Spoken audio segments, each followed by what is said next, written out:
I do some work for Monster High and Ever After High. And one of the characters that I did for Ever After High was a little character named Maddie Hatter. Time to get our madness on! And they kind of let me do all of this. It's tea time! The other thing that I did a character on Monster High. They brought me in to do the sons of Jekyll and Hyde.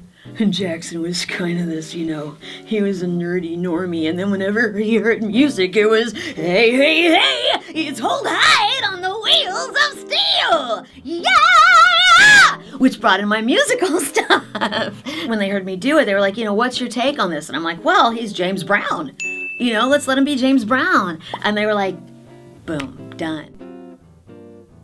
Well, I think Amy in her present form is very similar to me. She's a caretaker, and she's motherly, which, most of the time people think of me as just tough, but I'm kind of marshmallowy. And it's hard because Amy is the straight man. I mean, when you're talking about a comedic sense, she's Dean Martin to Jerry Lewis, to Sonic's Jerry Lewis.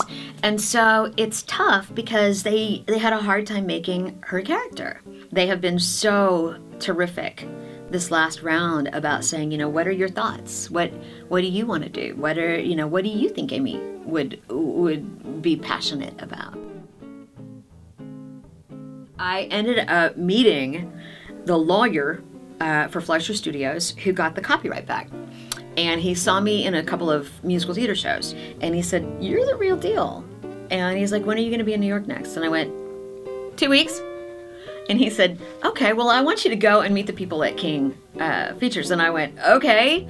And so I walked in, and this guy was behind a desk, and he's like, yeah, what do you do? And I'm like, well, I wanna be loved by you, just you, and nobody else but you. And he goes, oh, hey, you sing?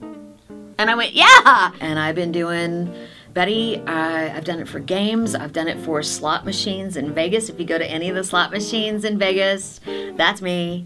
My dad got to hear that. He was thrilled. I got a letter from somebody who said, I have Asperger's. And you, being Labras, was the first time that I ever thought that anybody in the entertainment industry understood what I was going through.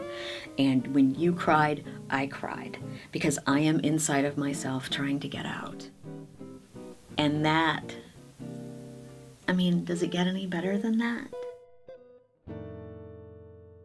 And you start from that, and then you add an accent, or a lisp, or a speech impediment, or, a cadence.